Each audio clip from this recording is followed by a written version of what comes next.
Hello everyone and welcome to this week's reviews. Even if it's early November, we're already starting to get Christmas movies playing on television and in the multiplexes. In Almost Christmas, a family comes together to try to celebrate the holidays in peace, and, well, shenanigans ensue. Let's take a look. Who wants pizza? Wait a minute. Your Aunt May went to a lot of trouble preparing all this. Yes, I did. The least we could do is to eat her, what's this? Thank you, Walter, because this right here, baby, this is my spice mung bean winter casserole with a hint of spam. Limburger cheese. Baby lotion? This is one of those Christmas films with the multiple characters as we follow their individual storylines. And none of them are interesting, all opting for forced jokes and the most sappy sentimentality imaginable. The worst of these little character arcs is J.B. Smoothes, as he finds himself flirting with a supermarket employee, but oh no, he's married! What could possibly go wrong? And you can pretty much see the jokes and plot points right there, with how telegraphed they are.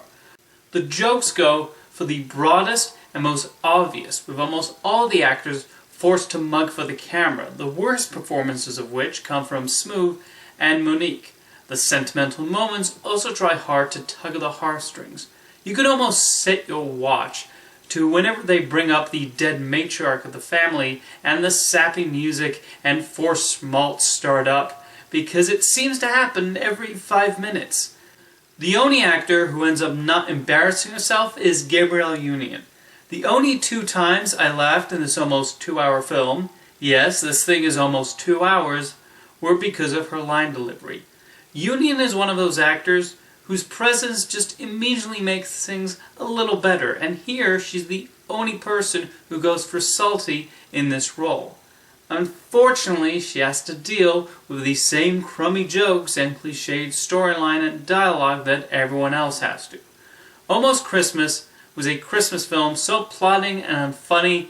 I'm glad it's releasing in early November, because it will be gone by the time Christmas arrives. Next up is a much better film, Loving, about the interracial marriage that proved a real game changer in the United States. You go to the Virginia State Court next, right? Yes. You nervous? I suppose. The lawyers told us not to expect much. You think you'll lose? Oh, yes. But I think it's all right. We may lose the small battles, but win the big war. With such a landmark case at the center of Loving, you might expect this to be a courtroom drama with a lot of big speeches, but it really isn't. Instead, director-writer Jeff Nichols decides to focus primarily on the married couple at the center of it, Mildred and Richard Loving. They just wanted to live their life and raise their children in the state they wanted, and most of Loving is focused on their life at home, playing with their children or working around the house.